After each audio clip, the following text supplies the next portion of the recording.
Assalamualaikum, saya Razak atau juga dikenali sebagai Razak Floral.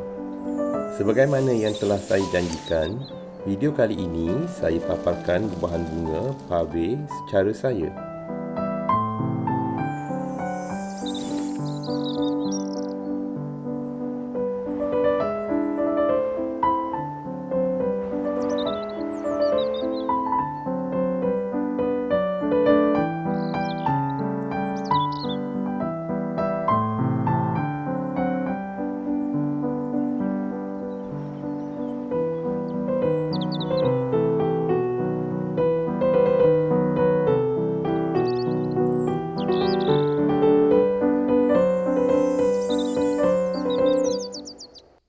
Bunga-bunga yang digunakan kali ini ialah pelbagai jenis bunga mawar atau roses, Hydrangea dan juga daun Skimmia.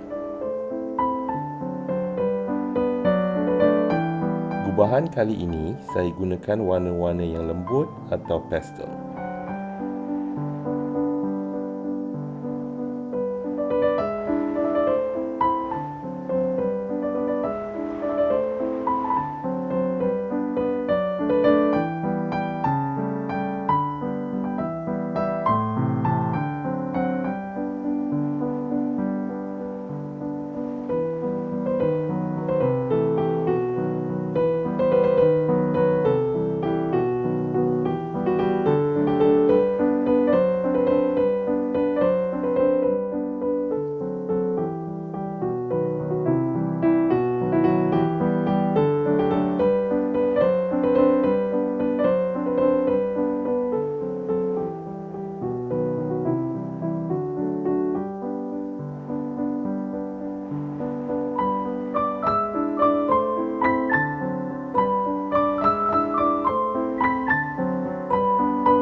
Gubahan bunga Pave ini sesuai digunakan di majlis-majlis kerajaan sebagai table centerpiece.